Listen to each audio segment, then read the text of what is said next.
Hello, hello, hello. Happy Sunday. How y'all doing? Yes, We haven't been on Facebook in a while because we always be on YouTube. So today I said, you know what? Let's do Facebook. Okay. You know, clap it up for that. Woo! So here we are, Aging Gracefully, the podcast. We are live right here at Hub 13 Studio, 13 West Front Street, Trenton, New Jersey. I'm here with my two wonderful, esteemed panelists, the two grumpy old men. Hey! They smiling today. And we have an amazing guest with us today. He is a phenomenal barber. I call him CJ. He is just all over the place. He's a mobile barber. He's also stable as well, you know, but just welcome. Just thank you for being here today. And we're celebrating his birthday. Woo! That's why we have cookies and snacks and all those things to celebrate his birthday. So happy birthday to him. Thank you. Yes, thank you. So before we get started, I just want to tell a story, right? That sometimes you don't never know who knows you or what you may have done for them, for their family or whatever, right? So when this young man came to me a few weeks ago and we connected with a bond, we had no knowledge of how we knew each other. We just knew that we needed to be connected. So we just started talking on the phone, you know, talking about business. And I said to him, I said, hey, how about if I could help you with your business and do this and that? I was telling him so much stuff, he started taking notes, right? He started taking notes. And then I said, wait a minute, I said, I feel like something is even deeper about this connection, right? And I said to him, I'm like, hey, do you know so-and-so or blah, blah, blah, blah, blah. Do you know an attorney named Dwayne Williamson? Right? And he says, yes, he was my father's attorney. Right? And I said, really? So I immediately got welled up, right? And I said to him, I said, wow, this is where the connection is coming from. Because a few years ago, the Jamaican community honored me. Yes, right? So and I was so honored that they even seen me and noticed me, you know, because they came outside of their culture, and they honored me, and his father was a part of that. So that's when the connection came, and I felt like when you're doing stuff for people, the ancestors, they already know, right? So when he came to me, it was like, wait a minute, I automatically jumped into action to help him, but then when I realized where it was coming from, because his family had already set it up. Okay. If you believe in, you know, good energy and universe and all of those things. So tell me, how did you feel about that? Having me all crying and stuff, you know what I mean? So CJ, do me a favor, introduce yourself. Okay, my name is CJ. I'm a young brown entrepreneur. You want to speak up, CJ? Okay, well, pardon me, I'm a young brown entrepreneur.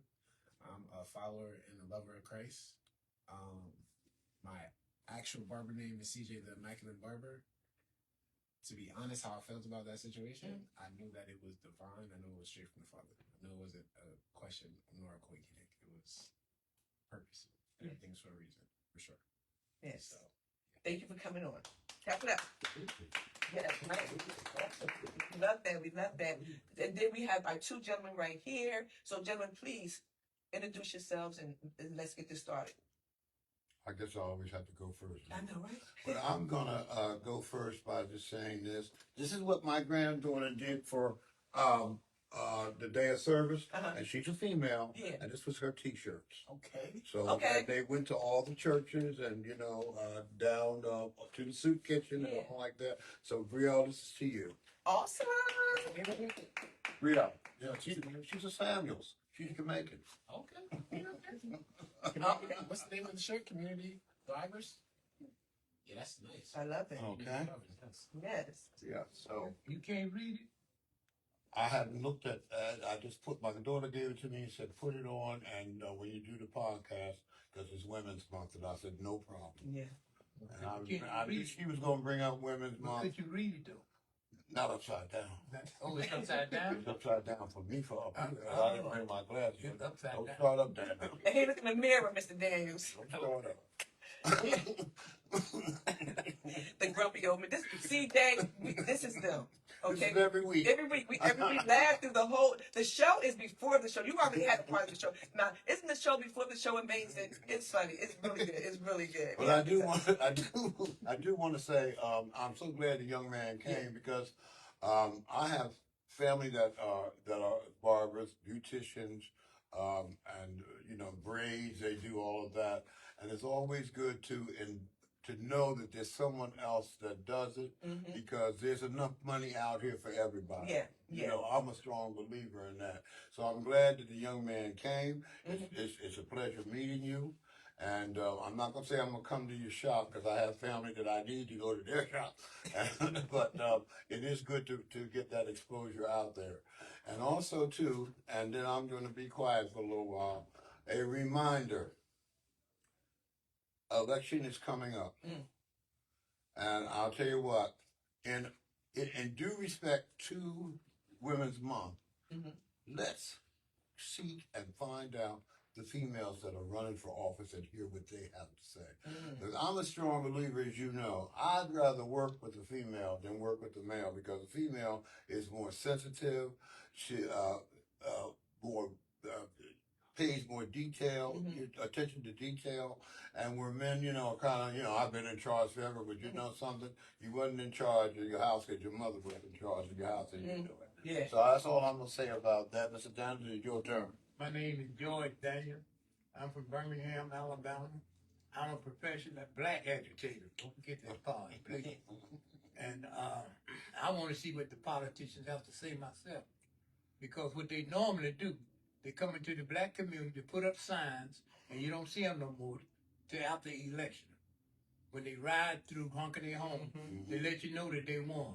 But before any politician gets my vote, they got to have a rally or campaign, something, somewhere, because I got some questions. Yeah. Thank you, gentlemen. Clap it up for that. Okay. I feel like everybody's vote is worth something. Right? And so if you won my vote, let me know what you're going to do with it because we're tired of the same old thing, right? Voting and then nothing happens, right? So I don't want to give out too much because sometimes you tell people what to do. You kind of get Well, it's not telling them what to do. It's the fact that if you see no services, just like with the last snowstorm, okay, you got the middle of the street, but I don't walk in the middle of the street. You understand what I'm saying? So, but to pay attention to detail, but you got all these people riding around and up and down, because, I take the bus, so I sit and I wait. You're riding up and down Saturday, Sunday, Monday. One of them days is time and a half, one of them is double time and a half. But nothing is being done for the community itself. So now you stay home. Just like you said, everybody's vote is worth something. Your vote is nothing. You voted for the other side or you voted for the same thing. Absolutely. That's what it boils down to. Yeah. So if you didn't vote, don't complain. Yeah, because you still voted when you don't vote, basically. You know what I mean? It's going to go where you probably don't even want it to go. It's just a lot when it comes down to the community where things need to be done because, like, sometimes I think that even as a leader, you need to be a little bit more stern and say, hey, wait a minute, not on my watch. Like, trash needs to be picked up. If you got a sanitation worker, right? No disrespect to any sanitation worker, but if you're a sanitation worker, you're supposed to be proud of that and say, hey, I'm a sanitation worker, so there's no trash around my city.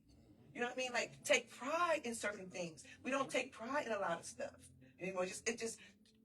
I'm just doing it. I'm just doing it just to be doing it. And we can't continue to do that because if not, you're going to have ruin everywhere. Everything's just going to be messed up. People don't want to take the responsibility to do the job correctly. Everybody wants someone else to do their job. And when the job don't get done efficiently, they try to blame it on someone else. But where was your part? Where were you pulling up and trying to help? You know what I mean? So a lot of that does not happen. So, but we'll see. And I know this show is broadcasted not just in Trenton, New Jersey. Thank you, God, that we are all over. I know Australia is looking. I know Guana is looking. So thank y'all so very much. I know Jamaica is tuned in. So thank y'all so very much. But right now, these gentlemen are talking about the city of Trenton. But guess what? Things like this don't just happen in Trenton. They happen all over. Yes, they do. They do. Yes, they do. It's not Especially just where we're heavily populated. Yes. Okay. You know? Especially where we have Philadelphia, Livingston, Newark. So I mean, that's why I say you gotta think about who you're putting in that seat. You got to do your homework and find. If you were running, Mm-hmm. I would want to know your background. Of course, I can go online now and get a bio. Yeah. You know, this, that, the other, and somebody's gonna know you from the past, get mad and tell on you. Mm-hmm. So, Oh, yeah, they're always you telling know, but you know, so it's hard, but it's fair because if you're not worthy for it, why should I have to find out and already voted for you? Yeah. Right? Yeah. I mean, I don't want to know the dirt because everybody's got a skeleton in their closet. Everybody Don't is. get me wrong, and that's part of life. That's part of growing up, Mm-hmm. the whole 9 yards. But if you want to take on responsibility, okay, power is what you make it, and power comes with respect for you. Yeah. So now, with that being said about the election, businesses, you're in business. How do you feel about when it comes down to your business and dealing with, politics, the red tape, all those types of things? I can bring my laptop and edit from my laptop. To be honest, how I feel about business. When you say red tape, what do you mean? Like somebody may be blocking something you're trying to do. You're probably trying to get a light outside your business, and right turn around, you can't get the light. Anything that's troubling you. You have to keep it, especially in business. You cannot just take it back and just work with it. So, best way I deal with that is gaining connections, business friends, and meeting people. Networking is the best way I deal with that. And prayer, of course, because you feel the seed so quickly. Mm-hmm. So you don't have anybody to meet. So that's the best way to have. Excellent. All right. Okay, I add something to that because I agree with you, but I don't think that you're expressing the full thing. I'm a former business owner. Your performance, how you carry yourself, what you put out there, how you display it. In other words, I would be a display for you. Okay, if you cut my hair, somebody said, "Oh, that's a nice haircut." Oh well, CJ the barber did it on. That's not what I'm hearing you saying. And also too, and I found in our community, I found this was a success with Razor Sharp. You have to do for the community. You got to offer up something. And and when Razor Sharp started off, I don't know if you know the history of it. It's the fact they were young barbers, they were young men, but before school, before Thanksgiving or Christmas, they offered free haircuts to the kids, not to the adults, okay, but to the kids. And things like that promote your name, your purpose, and you gain sales for yourself in the long run. In other words, you do your own advertising. You don't have to pay WIMG to go on there and this, that, and that. You can promote yourself. And I don't hear you saying that. These men are true entrepreneurs, right? And when I bring people to sit with them, it's because I want you to get it, right? And they don't mind telling it, And this is what I want you to hear. I want you to get it, understand it, and like you said, walk in your purpose. It's been laid out for you, right? Now, this gentleman right here, how he got into business, it is an amazing story. Please tell that story, Mr. Williams. Sure you want to hear it? Yeah. Yeah. The first business I got into was writing numbers. That was the first business. Tell the truth. Tell the truth. Yes. That was the first business I got into. Because I saw number writers always had money. Yeah. They always had money. They was clean. Right. They always had money. They was clean. They was real nice. And they didn't work. Yeah. That was their job, writing numbers. So I said, well, I can do that. So I started writing numbers too. Very good at it too. But we're going to leave that alone and go into something else. Then I was walking up. Well, I had the crap out, but I'm going to leave that alone. You know what I'm saying? Then one day I was walking up 5 Points. Famous Steakhouse was closed. So I was telling a friend of mine, I said, let's get that steakhouse. He said, well, you got no money. I said, we don't need no money for the steakhouse. We need a key. What we got to do is get in the steakhouse. The money will come later. So I found out who owned the building. The Catholic Church owned the building. So I went to see the father, that ran the whole shebang up there, because they had a Catholic church right up there. And we sat down and talked, and I told him that I think that we should have the restaurant open. And I would like to open it up, but I don't have any money. So he told me, he gave me the key. He said 30 days after you open, no matter how long it takes you to get it open, 30 days after you open, then you start paying rent. So that sounds fair enough. So then I had to go see somebody to get some money to get in there and start cleaning up, because they had a lot of equipment already in there from the previous owner. So what I had to do was update and clean it up and everything, and we got started from there. So I went to all the the people that sold steaks, mustard, cheese, whatever, and they gave it to me. They gave it to me, and the first day that we opened the steakhouse up, everything was free. And it was like, oh man, it was like Grand Central Station. So that next day was on a Sunday.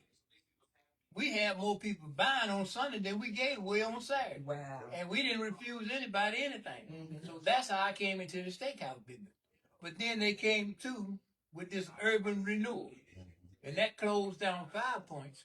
And when they closed down 5 Points, they really closed down Black Mecca, North Trenton to me, for the city of Trenton. Because everybody used to come through 5 Points. If they didn't stop, they was looking. Everybody came through 5 Points. And right around the corner from the steakhouse, Leroy McKesson had the shrimp boat. So we used to stand up on the corner, laugh and talk late at night while the people was being taken care of. We closed at 3, but a lot of mornings we didn't get out to 5, 6 in the morning. Because everybody came to get some fish over around his place or steak or whatever. And that's how that came about. Wait a minute, what was the name of the barbershop? Wasn't that Anderson's barbershop on 5 Point? You know, the barbershop next to the freeway, the famous steakhouse? No. What was it? Who was the barber in there? In the barbershop? Yeah. Otis owned the barbershop. Oh, okay. Otis owned the bar. Man named Otis. Everything was there. Yeah, Barber, when the Otis hat, drugstore, fish, everything. chicken, They had food steak. room and everything. Everything. And, Bar. My first day, the first day I came to Trenton, I walked in the barber shop and said, my name's Daniels, I'm from Alabama. So I met this gentleman named Bill Thompson, and he done passed away now. And him and I became friends. And we was friends up until his passing. And we even had a job working at Trenton Island Authority together. And me myself, I have met some wonderful people since I've been in the city of Trenton. I can't say anything bad about anyone in the city of Trenton. I can't. I don't know what the next person can, but everybody was all right with me. Some people was more so, everybody not gonna be the same, but everybody treated me nice, and that's why I try to treat everybody nice. So, Well, I give credit where credit's due. That's how I met Daniels.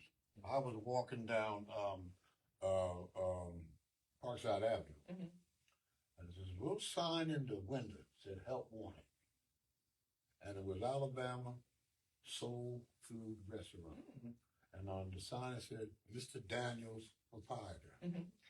Oh, this is a true story. I went down there. Oh, you come back tomorrow. I came back tomorrow. I went to work that day, right on the spot. And that's how I met Mr. Daniels. And then to further the relationship, when I went to move in subsidized housing, he walked it over and said, "Get this man an apartment, blah, blah, blah, blah, blah, blah." So you see, it's how you know yourself. like you said, connection. Okay. Yeah, I All love right? that. That's part of your agenda, but something, sometimes you got to follow your heart rather than your pocketbook, because your heart will enhance your pocketbook. Well, see, this is the one thing that we don't have now. One man can't give everybody a job. But if you go to, like I said, a guy came to me and he said, "Look, I'm doing bad." I said, "Okay, listen, this is what I can do for you." And I help him out. He go to work, and then if things get better for me, they get better for him. This is how I live. I never wanted all the money because I never wanted to work. I never wanted a job. I never wanted a job where you go and punch in. I did. Yeah. And I worked 26 years in security, but I never wanted a job. How did you get that job? Well, Mr. Leggett, Mr. Bucket Leggett, was hiring Bill Thompson, the gentleman I was speaking to you about. He came to the crap house and said, to the club, And it's and said, they're hiring security at Trenton Housing Authority. So me, being me, get them guys over there them application, man, so they can go to work. So then he kept coming, he kept telling me about it. So then he said, D, you got to fill one of these out. I said, okay, I'll fill it out.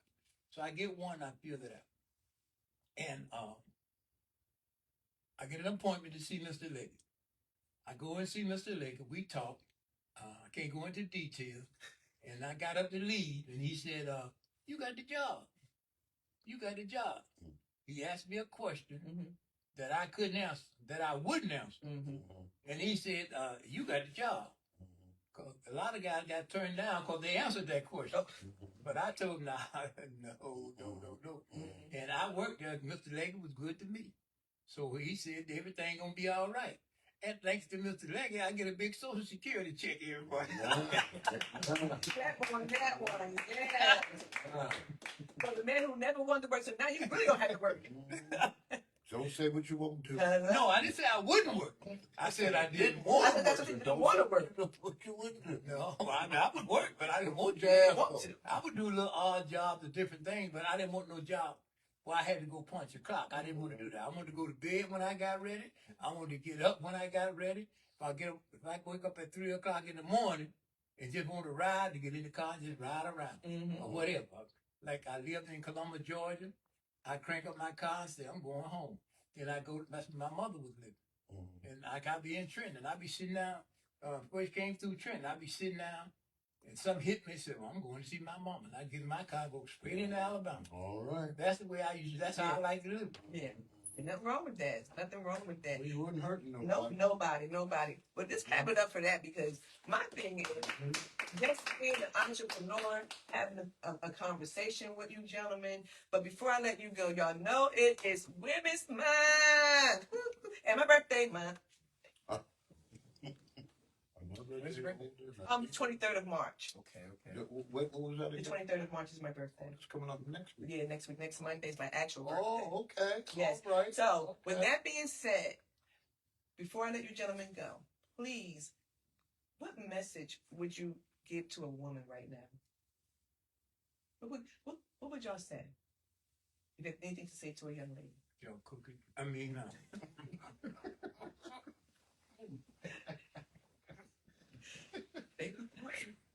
To me, this is how I feel. For me, there's no such thing as Women's Month to me, because women is a great part of everybody's life. Because you're constantly thinking about your mother every day, whether they're living or gone. You never stop thinking about your mother, your sisters, your aunties, people you grew up with. Women are a wonderful thing. And if it don't be for black women, I don't know where black men would be today. And I know when I was growing up, it was a lot of things that I would not do or thinking about doing because I didn't want to hurt my mama. Yeah. There's a poem that I think fits Women's Month. It's in my heart, a melody of joy divine. I am his and he is mine. You ask me how I know that God is real, because it's in my heart. That's his women. Okay.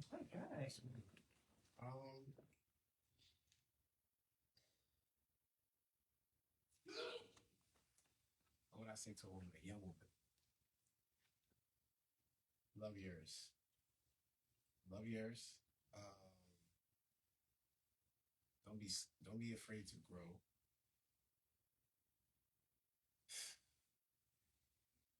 I'm still learning myself. But that's okay though. But that's being true and honest. You know what I mean? But you said enough. You said a mouthful. Clap it up for that. Right?